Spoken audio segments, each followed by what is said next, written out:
Hi there, welcome to the Obachanchatter, and I'm here with you this morning to recap Southern Charm Season 10, Episode 2, Off the Deep End. So we pick up where we left off. Everyone is back in Charleston, and Patricia talks to Whitney about the Easter dinner that she throws every year, and why is he drinking her $2,000 bottle of wine? So Shep talks to Sienna, his new girlfriend, who, by the way, looks like she is mixed. Ooh. Shep like a uh little color in his coffee. So he said they met on a dating site, and she is Miss Bahamas. So of course he gonna try to, and he looked better too since he started taking care of himself. So Taylor dating somebody named Gaston for 7 months, and compares to Shep he's the difference between them is night and day. Shep says he looks like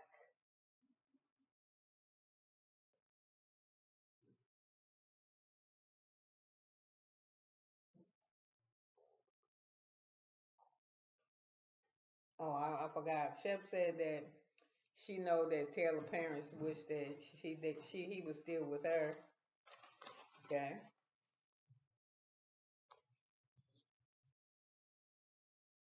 And he said his new girlfriend is pretty much he didn't say Taylor, but better she world travel, she Miss Bahamas, she do this, she do that, she do that, and Taylor from a small town.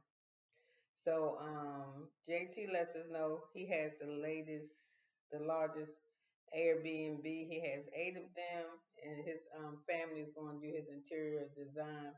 It's going to be the conceptual thing is a marsh. I guess that's the big thing for where they live. It's his mother and his daughter. His mom and her daughter and his sister work together for this business. He tells him the cane story about how he gave Patricia a cane. His mom's like, "Gosh, that's the wrong thing to do." So they said if send her a handwritten note for apology, I think that would be acceptable instead of email or text. So she said he better do it if he don't want to get kicked out of the group.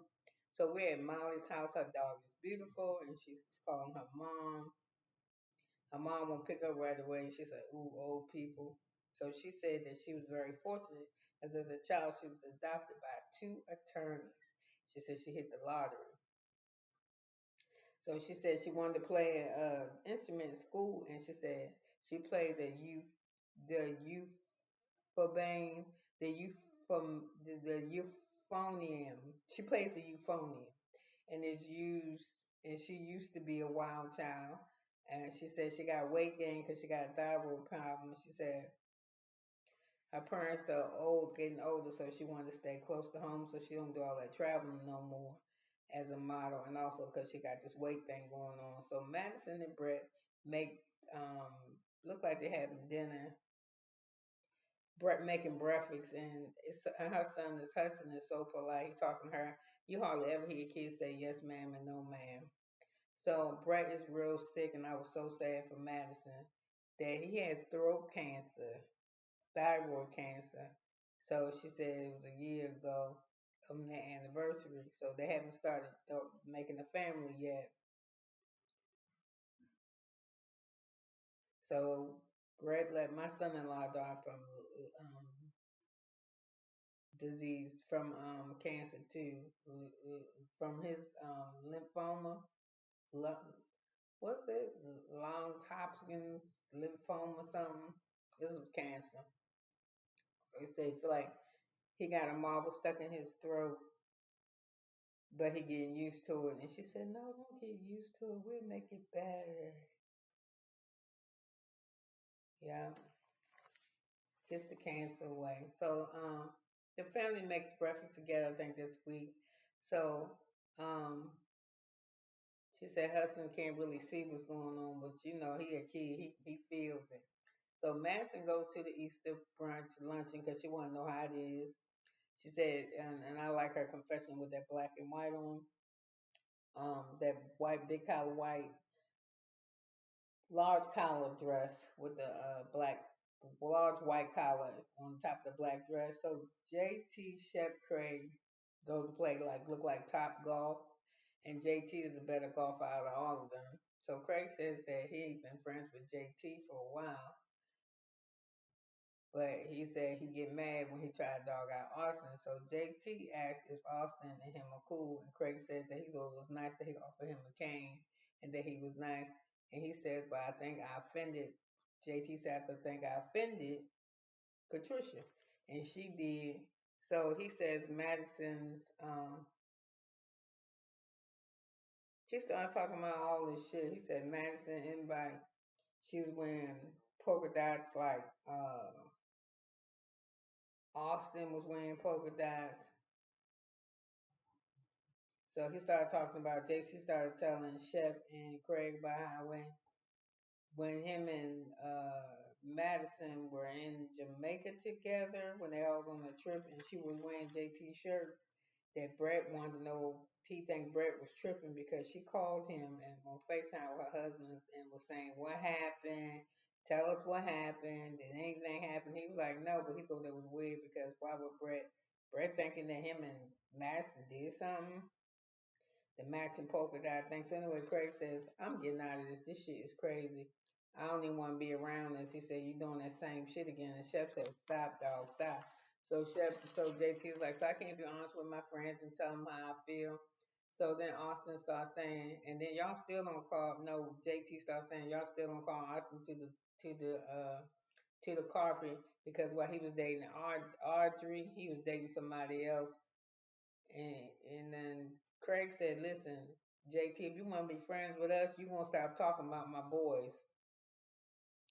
So he said, "What you talking to me for? I'm just telling you what Lever said on the bus." And he said, "You need to talk to Lever." He said, "I don't need to talk to no goddamn body. It's none of your business. It's none of my business." So anyway, he just leave. So JT said, "I'm sticking up for the truth," and Craig said, "I'm sticking up for Austin." Bye, Shep. So I can't. He said he can't be around this non-healthy shit no more. And he said, this is why I can't talk. JT said, this is why I can't talk to y'all. And Shep just pretty much, just mind your business. So Austin talked to his mom, and he likes this girl. And he on his way to Craig's house. So he says Craig's a homebody now that he got his head so far up his own ass and he got a nice house. He said he smells his own ass all the time. He like to be at home. So they're gonna get in that hot tub. Him and Craige and Austin are gonna get in the hot tub together, eat hot dogs, and Craige tells Austin about him and JT and Shep arguing and calls JT an asshole.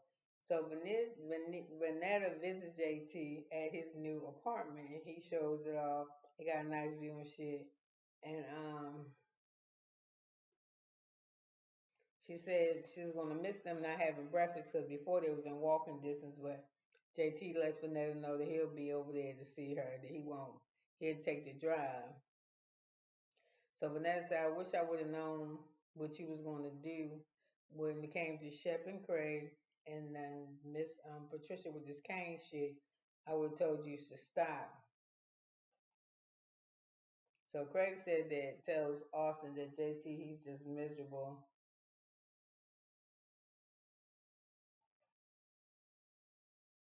He tells Madison the story. So anyway, he started telling Austin the story about Madison and Brett, thinking that JT slept together, that the polka dots that Madison was wearing, that Austin was wearing to her party, which was on the fucking invitation that wear polka dots. All polka dots was welcome. So Austin said, tells Craig that he knew JT was faking change. He said, I was waiting for him to come out with this bullshit because he fake. So we at Patricia's house and we checked the party. We at Patricia's house, her and Whitney checking around for the party. The decoration to me looked gaudy and ugly. And why is there rhinos on the fucking nameplates? I don't know. Maybe it's something with the history of Eastern Charleston. So when Whitney knows his Molly is gonna be sitting next to him, he got a little smirk on his face. Patricia said, "I heard they didn't hit it, but um, I don't know. I heard they hooked up." So Patricia lets us know she orders candy from all over the place, various expensive candy making places. Um, And I said, Brian no place cards brown, too much shit on the table. It's just junky to me. She said she her house is decluttered. Mm-mm. If it's decluttered, what the fuck was it like before? So Craig arrived first, and he liked to stay at home, of course. And Eddie, then Ryan and Dr. Eddie show up. Then in comes Shep. Okay, then Molly, she knocking, but don't nobody hear. She gets forgotten, huh? So she just walks in. So Molly says Patricia makes her nervous until she remember that Whitney is her son. Then she be all right because Whitney a little crazy too. So Austin brings some wine, and then they bring up um and bring some wine. Then all of a sudden Craig says JT called Patricia a bitch, and Whitney says he can go fuck himself. Talking about my mother.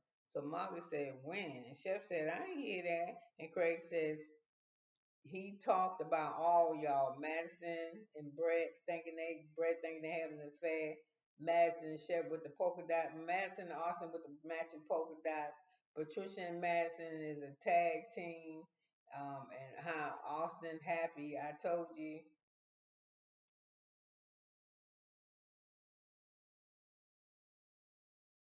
and he said, and how he said Austin is happy. So Austin said he's happy, and he said I told you that JT sucks.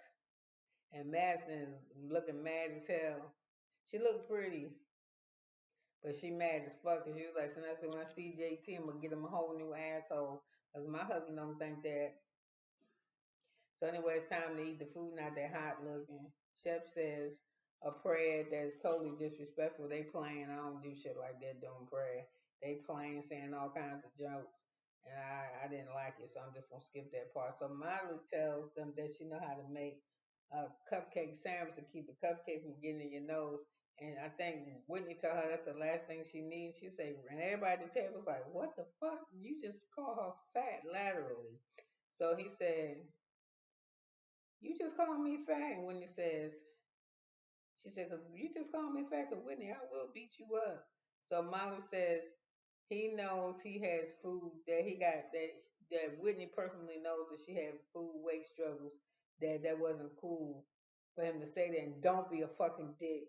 So the production go back and find a conversation between Greg and JT, and not one time did JT call Miss Patricia a bitch.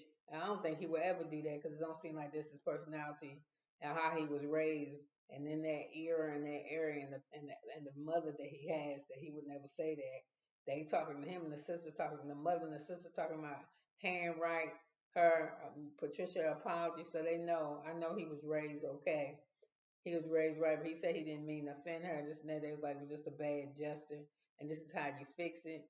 And then we see Shep say, I ain't gonna lie, there was a point, like I told y'all, this last one, where Craig, you a fucking liar. You in law school, you passing the bar, you taking the bar, you this and that, you was getting fucked up drunk every night, blacking out until you started making pillows. So watch yourself, because you gonna look real fucked up because he didn't say that. And this is going to continue because I think Whitney is going to jump in his ass. So listen, you could have been anywhere, but you was here with me. And I so appreciate it. And I'm frowning because I need to see what time it is. I got an appointment this morning that I have to go to. But I will be back to see you because I have to get this sold on the SLC before I leave here today. Because I got, shit, I'm gonna have 3 episodes back to back, and it ain't really not that good for real, for real. So anyway, you could have been anywhere, but you was here with me for 14 minutes and 17 seconds, and I love you for it. Bye now.